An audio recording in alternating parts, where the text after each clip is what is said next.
Okay, so I'm going to go through an example talking about limiting reactants. So we're just going to be mixing together vinegar and baking soda, and when we do that, we're going to form carbon dioxide among other products. But carbon dioxide is the one we care about because it's the one we're going to be able to observe. So when we stop seeing bubbling, that means carbon dioxide is no longer forming, and because carbon dioxide is no longer forming, it means our reaction is done. So first, I'm going to mix these together with baking soda as the limiting reactant. And then I'm going to do it with vinegar as the limiting reactant.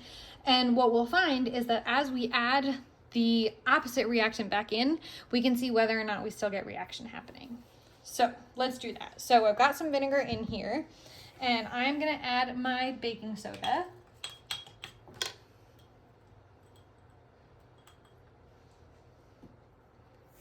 All right, and we get some bubbling. And I want to stir it up really well. I want to make sure that I don't have any unreacted baking soda stuck on the bottom because that'll mess up our results. So I just want to make sure I completely stir it until it's done bubbling.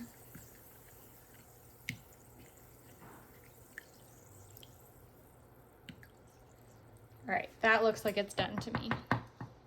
So in this situation, baking soda is limiting. So what that means is if I add more vinegar, there's no baking soda left. I've already reacted all of the baking soda. It's gone. It was limiting. So if I add more vinegar, nothing's going to happen because there's no baking soda left. It doesn't matter how much more vinegar I add because baking soda was our limiting reactant. But if I add more baking soda, now I have all of that excess vinegar left over, so that baking soda has something to react with, unlike when I added more vinegar in. So because the baking soda was limiting, when I added more baking soda, there was more reaction. Because the vinegar was in excess, adding more vinegar just left me with leftover vinegar. And I also notice, if I smell this, it still really smells like vinegar because I've got an excess of vinegar left over in my reaction. Okay, then compare that with when vinegar is limiting. Oh, glad I put a towel down so I didn't make a big mess. So in this reaction, spilling, it's fine. In this reaction, vinegar is our limiting reactant and baking soda is going to be in excess. So I've got my vinegar. I'm going to go ahead and add my baking soda in excess, meaning more than I need. So I'm going to do a generous scoop and it's going to spill all over my desk.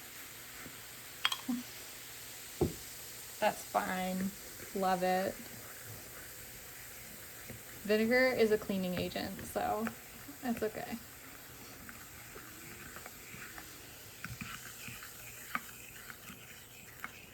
All right, so in this one, my vinegar was limiting and my baking soda is in excess. Another way I can observe that is I can see the leftover baking soda at the bottom that didn't react. It's left unreacted. So in this one, the opposite is gonna happen. If I add more baking soda, I'm not gonna get any more reaction. The vinegar is used up. There's no vinegar left in there to react with this baking soda that I'm adding. However, if I add more vinegar, I can make my desk even messier. Let me add it a little more dramatically because you can see those bubbles, but it's a little harder, so I'll just pour a little bit more so I can make my desk more messy. So as I add more vinegar, because it was my limiting reactant, adding more vinegar, there's leftover baking soda for me to react with. So really the big idea here is whenever we've got two reactants, one of them has to be limiting. It's going to be the one that's used up and determines how much product we get. The other one is going to be in excess. It's going to be leftover, so it's not going to determine how much we have, because even if I add more, it's not going to change the amount of product that I have. So when we're doing problems about these, we always need to figure out what our limiting reactant is, because if we're doing calculations based on our excess, we're going to estimate way too much product left that we actually get, because what we actually get is limited by how much we have of the other reactant.